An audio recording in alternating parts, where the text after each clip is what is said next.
Le journal Patrick Cohen.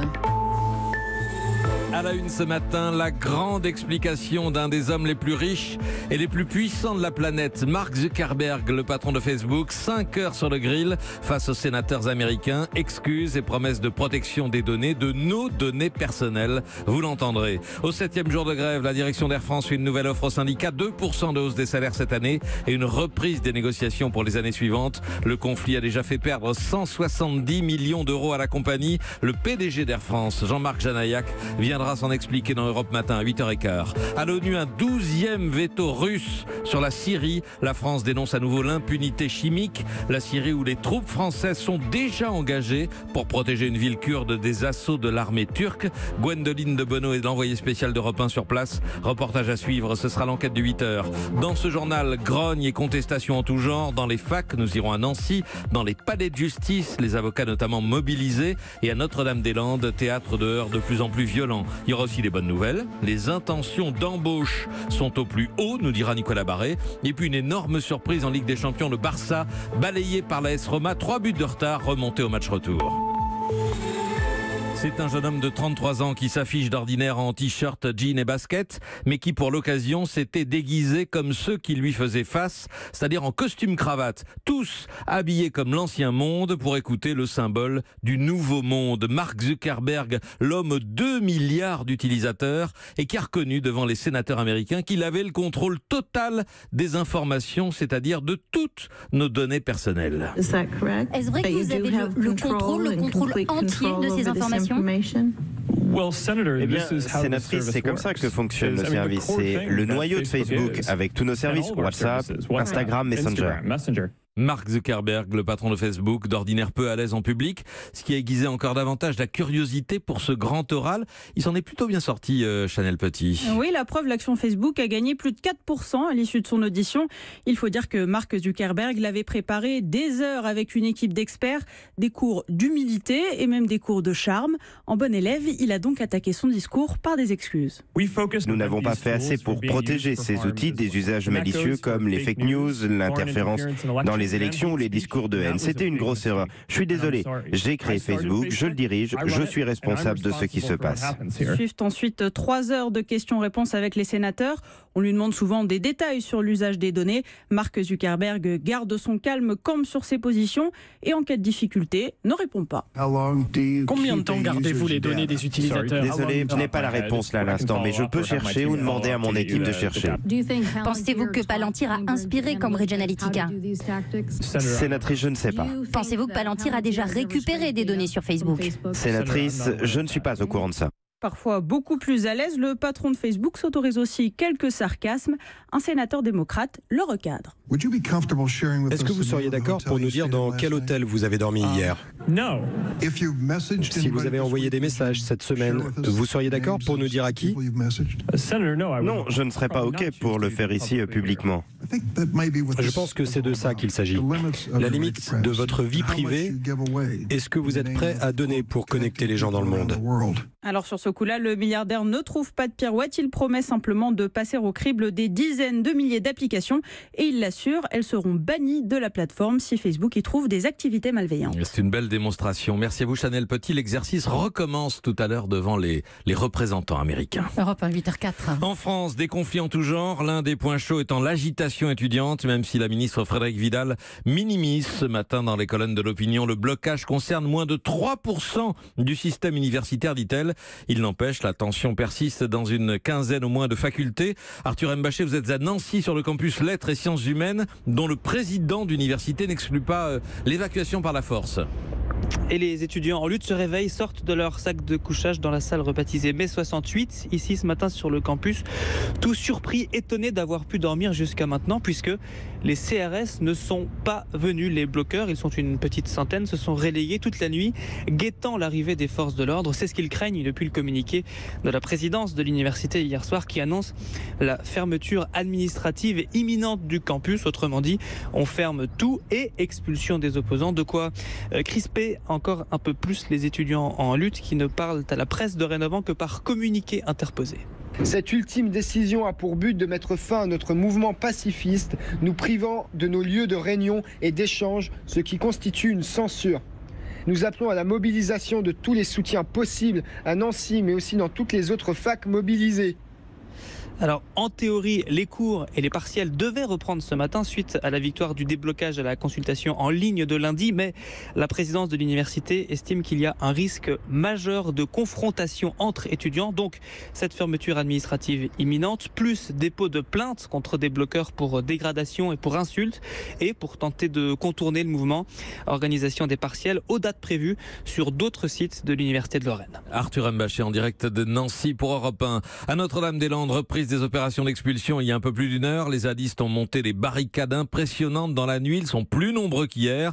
Mais pour l'instant, l'un de nos envoyés spéciaux nous signale de légers incidents, jets de pierre contre grenades lacrymogènes. Depuis hier, la tension est montée d'un cran. Les forces de l'ordre ayant entrepris de raser des lieux de vie ou des projets agricoles implantés de longue date. Reportage sur place, Pierre-Baptiste Vanzini. Ils sont boulangers, meuniers, potières, maraîchers, éleveurs, tous rassemblés dans un collectif qu'ils veulent créer sur la ZAD. Hier, ils sont venus en bloc pour crier leur colère après la destruction des 100 noms, un lieu emblématique.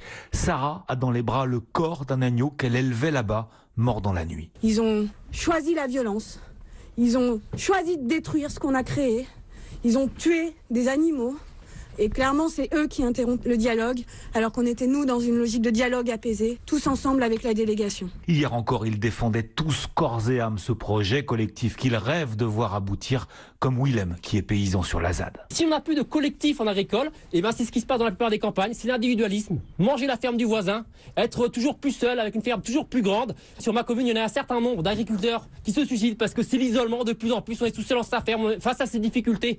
Nous portons une autre vision de l'agriculture pour tout le monde, c'est pas juste pour nous. Et c'est donc l'impasse à la préfecture. La réponse est claire et nette. Aucun projet collectif ne sera accepté. La préfète de Loire-Atlantique le dit, tout est possible à partir du moment où ce sont des projets personnels clairement identifiés. Notre-Dame-des-Landes, Pierre-Baptiste Vanzini, Europe 1. Et puis la mobilisation des avocats et magistrats continue aujourd'hui avec une journée justice morte. Manifestation nationale prévue aujourd'hui à Paris à une semaine de la présentation du projet de réforme en Conseil des ministres. Le bâtonnier de Nanterre, Pierre-Anne Laugerie, a dit à Pierre de Cossette ce que le justiciable aurait à craindre des réformes à venir. Des gens qui divorcent, ça sera plus un juge qui décidera à qui on confie la garde des enfants, comment on fixe une pension alimentaire, comment on établit un droit de visite. Ce sera un officier ministériel, voilà. Et quand on voudra faire une demande d'augmentation de pension alimentaire, ça sera la CAF, selon un barème. Les justiciables vont se retrouver, à mon avis, complètement démunis. Le jour où on enlève les juges, on n'est plus dans la protection des libertés individuelles. Le jour où on enlève les tribunaux, on n'est plus dans la proximité du justiciable avec son tribunal. On a été associés de façade, on est des avocats alibi à cette soi-disant concertation et finalement on se rend compte que la loi était déjà quasiment écrite avant et qu'aujourd'hui on se moque de nous. Propos recueillis par Pierre de Cossette. Europe 1. Il est 8h09, la suite du journal, Patrick Cohen. J'ai réduit les inégalités, Emmanuel Macron les creuse. Voilà la principale leçon donnée par François Hollande à son successeur. Les leçons du pouvoir. Livre bilan du quinquennat Hollande paraît aujourd'hui chez Stock. On y reviendra dans la revue de presse à 8h30 tout à l'heure. À Air France, 70% des vols assurés ce mercredi. Et je vous le disais, au 7e jour de grève, la direction tente de trouver une issue, de relancer la négociation. Première prise de parole de son PDG Jean-Marc Janaillac. C'est ce matin sur Europe 1 à 8h15, juste après ce journal. Chez les fonctionnaires, nouvelle journée de grève et de manifestation prévue le 22 mai à l'appel de 7 syndicats. Et dans ce climat, Nicolas Barré, vous venez nous annoncer que les intentions d'embauche n'ont jamais été aussi bonnes en France. Elles sont en hausse de 19%, du jamais vu. Tous les secteurs sont concernés. Oui, les entreprises fourmillent de projets de recrutement. Plus de 2,3 millions d'embauches pourraient être signées cette année. Selon l'enquête de Pôle emploi, c'est 370 000 de plus que l'an dernier. Progression jamais vue. Changement d'époque surtout. Avant, les entreprises avaient peur d'embaucher car n'étaient pas sûres que les carnets de commandes suivraient. Maintenant, c'est le contraire. Elles ont peur de ne pas trouver assez de candidats, surtout pour les emplois qualifiés. Ce sont les PME qui vont le plus embaucher cette année. 70% de ces besoins de main-d'œuvre se concentrent dans les entreprises de moins de 50 salariés. À ce stade, ce sont des projets d'embauche. Combien se transforment en vrais contrats de travail ? Alors 8 sur 10 se transforment en embauche dans tous les secteurs, services, agriculture, commerce, distribution, construction. Un domaine d'ailleurs qui commence à manquer de bras, tout comme l'industrie. Dans ces 2 derniers secteurs, 45% des PME disent avoir des difficultés à recruter. C'est considérable. Les craintes qui s'étaient exprimées à la suite de la loi El Khomri, puis des ordonnances Pénicaud sur la libéralisation du marché du travail censée provoquer des vagues de licenciements étaient manifestement exagérées. Au contraire, le marché du travail n'a jamais été aussi dynamique depuis le début des années 2000. Nicolas Barret, directeur de la rédaction des Échos, merci. Europe 1, 8h11. Aux Nations Unies, comme prévu, 12e veto russe sur la Syrie pour empêcher une enquête indépendante sur l'utilisation d'armes chimiques. Nous défendons le droit international, explique l'ambassadeur russe. La Russie saccage la crédibilité du Conseil de sécurité, déclare l'américaine. La France mettra tout en œuvre contre l'impunité chimique, a enfin promis le Français François Delattre. La décision sur une riposte militaire en liaison avec les Américains et les Britanniques sera prise dans les prochains jours. La France, déjà sur le terrain, dans le nord de la Syrie, à Manbij. C'est une ville kurde devenue le prochain objectif de l'armée turque après la conquête d'Afrin. Là-bas, près de 350 soldats de la coalition internationale, américains et français pour l'essentiel, sont stationnés à Manbij. C'est l'enquête du 8h. Bonjour Gwendoline de Bono. Bonjour. Vous avez pu atteindre pour Europe 1 cet endroit stratégique situé entre Alep et la frontière turque, une ligne de confrontation où tous les acteurs sont en alerte maximale. Oui, c'est une ligne de front contre nature où des membres de l'OTAN se tiennent en joue. D'un côté les Turcs, de l'autre côté les Américains et les Français. Le drapeau des États-Unis flotte sur 2 bases avancées construites sur les hauteurs des collines. Les forces spéciales françaises ne s'affichent pas, mais elles sont là, derrière les avant-postes tenus par les combattants locaux, majoritairement kurdes.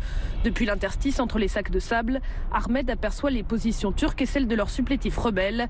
Les accrochages, dit-il, sont quasi quotidiens. La situation est très tendue. Les Turcs ont envoyé beaucoup de renforts. On est à moins d'1 kilomètre d'eau. Et ce matin, un sniper nous a tiré dessus depuis la base des rebelles syriens. Heureusement qu'on a des patrouilles conjointes avec la coalition 24 heures sur 24. On entend des obus de mortier s'abattre dans la campagne. Une opposition entre Turcs, Américains et Français est peu probable, mais les lignes sont tellement serrées qu'un incident peut vite dégénérer. Alors on comprend que c'est très volatile. Gwendoline, la présence des forces de la coalition rassure la population locale?